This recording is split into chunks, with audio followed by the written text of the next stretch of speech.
কিশোরগঞ্জের পাকুন্দিয়ায় বাণিজ্যিকভাবে চাষ হচ্ছে পুষ্টিগুণে ভরপুর গাছ আলু ও মেটে আলু। চলতি মৌসুমে উপজেলায় 402 হেক্টর জমিতে চাষ হয়েছে এ আলু, যার বাজার মূল্য ধরা হয়েছে আনুমানিক 20 কোটি টাকা। সঠিক পরিচর্যায় দেশীয় চাহিদা মিটিয়ে বিদেশেও রপ্তানি করা সম্ভব বলে মনে করছেন সংশ্লিষ্টরা।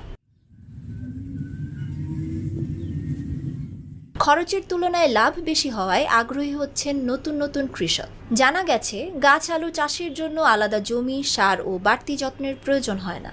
এটি সাথী ফসল হিসেবে ফলন দেয়। এপ্রিল মাসের প্রথমে গাছ আলু রোপণ করা হয়। তখন জমির মাচায় কুমড়া, চিচিঙ্গা ও ঝিঙা উঠতে থাকে। সেই সঙ্গে একই মাচায় আগস্ট মাসের মাঝামাঝি গাছ আলুর ফলন আসে। বর্ষা মৌসুমে বাজারে অন্য সবজি কম থাকায় এর চাহিদা ভালো থাকে। কৃষকের কাছে এটি আপৎকালীন সবজি হিসেবে পরিচিত।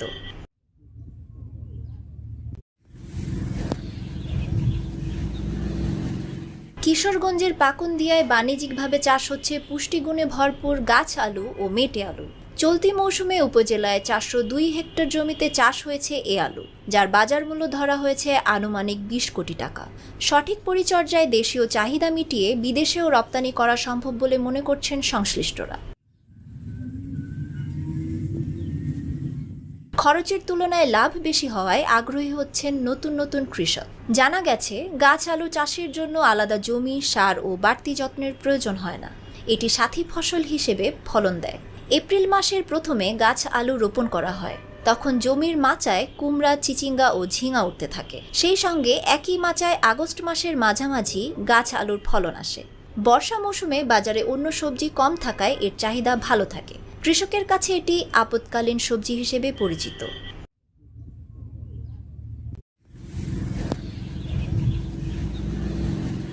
কিশোরগঞ্জের পাকুন্দিয়ায় বাণিজ্যিকভাবে চাষ হচ্ছে পুষ্টিগুণে ভরপুর গাছ আলু ও মেটে আলু। চলতি মৌসুমে উপজেলায় 402 হেক্টর জমিতে চাষ হয়েছে এ আলু, যার বাজার মূল্য ধরা হয়েছে আনুমানিক 20 কোটি টাকা।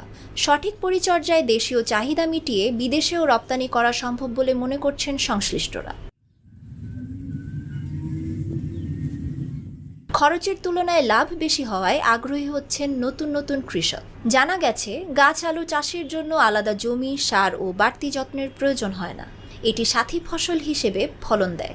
এপ্রিল মাসের প্রথমে গাছ আলু রোপণ করা হয়। তখন জমির মাচায় কুমড়া, চিচিঙ্গা ও ঝিঙা উঠতে থাকে। সেই সঙ্গে একই মাচায় আগস্ট মাসের মাঝামাঝি গাছ আলুর ফলন আসে।